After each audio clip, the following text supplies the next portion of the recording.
నటనల భ్రమయకు నా మనస. ఈ కీర్తనలో అన్నమాచార్యుల వారు మనసును ఉద్దేశించి ఈ లోకంలోని అసత్యపు నాటకాలను, మాయలను నమ్మి మోసపోవద్దు అని ఉపదేశిస్తున్నారు. శ్రీహరి మాత్రమే నిత్య సత్యమని, శాశ్వతమైన వాడు అని ఈ కీర్తన యొక్క ముఖ్య సారాంశం. ఈ కీర్తన యొక్క అర్థాన్ని ఈ వీడియో ద్వారా తెలుసుకోవటానికి మనం ప్రయత్నిద్దాం. నటనల భ్రమయకు నా మనసా, ఘటించు హరియే కలవాడు. ఈ పల్లవి కీర్తన యొక్క కేంద్ర బిందువు. మనసా, ఈ లోకంలో జరిగే నటనల అంటే నాటకాలకు నువ్వు భ్రమయికు, మోసపోకు.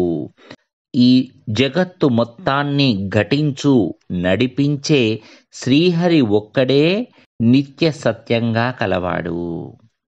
నటనలు అంటే జీవితంలో మనం చూసే బంధాలు, ఆస్తులు, కీర్తి ప్రతిష్టలు, సుఖ దుఃఖాలు, ఇవన్నీ కూడా తాత్కాలికమైన దృశ్యాలు. ఇవి మాయచే కల్పించబడినందున వీటిని నిజమని నమ్మి మోసపోవద్దు అని మనసుకు హితవు చెబుతున్నారు.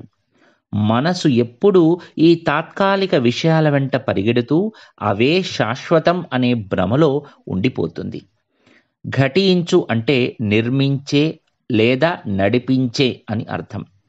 ఈ సమస్త సృష్టి, ఈ నాటకం మొత్తాన్ని ఏర్పాటు చేసి దాని ఆధారంగా ఉన్న శ్రీహరి ఒక్కడే కలవాడు అంటే శ్రీహరి ఒక్కడే నిత్యమైనవాడు, సత్యమైనవాడు, శాశ్వతమైన అస్తిత్వం కలిగినవాడు.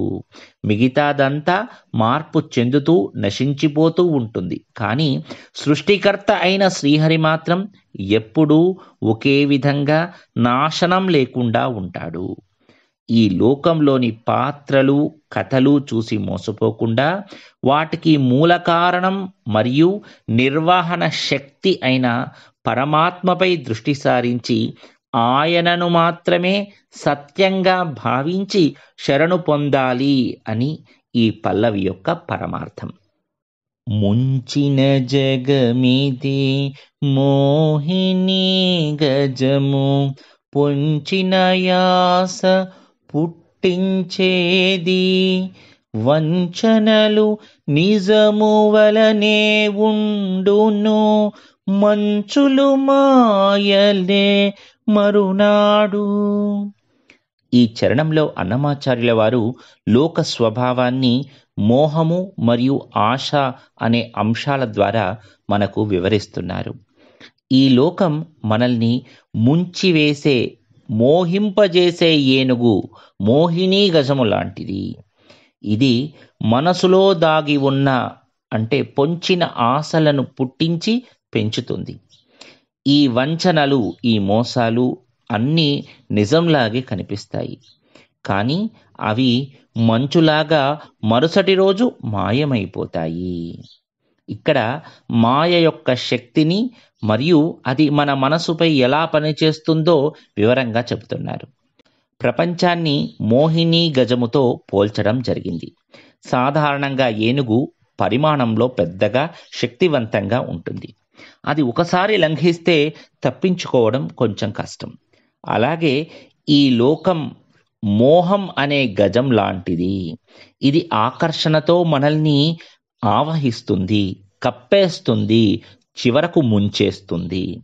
దేనిని స్పష్టంగా చూడనీయకుండా చేస్తుంది. ఈ లోకం యొక్క మోహం మన హృదయములో దాగి ఉన్న కోరికలను పెంచుతుంది.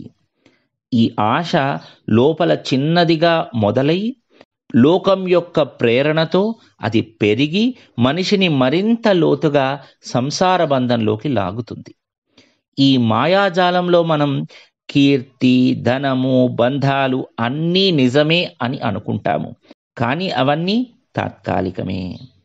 చివరకు అన్నమయ్య ఒక సులభమైన ఉపమానంతో మనకు సత్యాన్ని తెలియజేశారు. ఇందులో మంచు ఎంత అందంగా, దట్టంగా ఉన్నా సూర్యోదయం కాగానే కరిగిపోయి అదృశ్యమవుతుంది.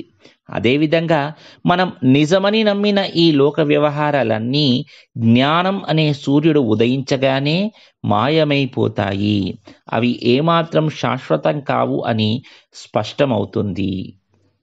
సరి సంసారము సంతల కూటమి సొరిది బజారము చూపేది గరిమనెప్పుడు కలకలమనుచుండును మరులగు విధమే మాపటికి. ఈ చరణంలో సంసార జీవితాన్ని లోతుగా విశ్లేషిస్తున్నారు. ఈ సంసారం అనేది ఒక సంత లాంటిది. ఇది తాత్కాలికమైన ప్రదర్శన మాత్రమే. అది ఉన్నంతసేపు గరిమ అంటే గొప్పగా కలకలమంటూ సందడిగా కనిపిస్తుంది. కానీ సాయంత్రం అయ్యేసరికి మాపటికి అదంతా మాయమై శూన్యమైపోయే విధంగా ఉంటుంది. సంతకు ఉదయం జనాలు వస్తారు, వస్తువులు కొంటారు, అమ్ముతారు, లాభపడతారు, నష్టపడతారు. రోజంతా రకరకాల లావాదేవీలు జరుగుతూ ఉంటాయి. అదేవిధంగా సంసారంలో బంధాలు, ప్రేమలు, ద్వేషాలు, ఆస్తులు, అంతస్తులు, ఇలా అన్ని రకాల లావాదేవీలు జరుగుతూ ఉంటాయి. ఈ లోకమంతా ఒక పెద్ద సంత. ఇక్కడ ఆత్మ వచ్చి తన కర్మల వ్యాపారాన్ని పూర్తి చేసుకొని వెళ్ళిపోతుంది. గరిమనెప్పుడు కలకలమనుచుండును అంటున్నారు. అంటే మనం బతికున్నంతకాలం ఈ కుటుంబము, ఈ వ్యాపారాలు, ఈ ప్రపంచము ఇవన్నీ ముఖ్యమైనవిగా గొప్పగా కనిపిస్తాయి. ఎప్పుడూ ఒక సందడి, ఎప్పుడూ ఒక తీరిక లేని స్థితిలో మనం ఉంటాము. కానీ ఈ సందడి, కోలాహలం, ఈ ప్రాధాన్యతలు అన్నీ తాత్కాలికమే. సాయంత్రం కాగానే సంతలో వ్యాపారులందరూ తమ సరుకులు సర్దుకొని వెళ్ళిపోతారు. ఆ కోలాహలం, సందడి అంతా ఒక్కసారిగా నిశ్శబ్దమైపోతుంది, శూన్యంగా మారిపోతుంది.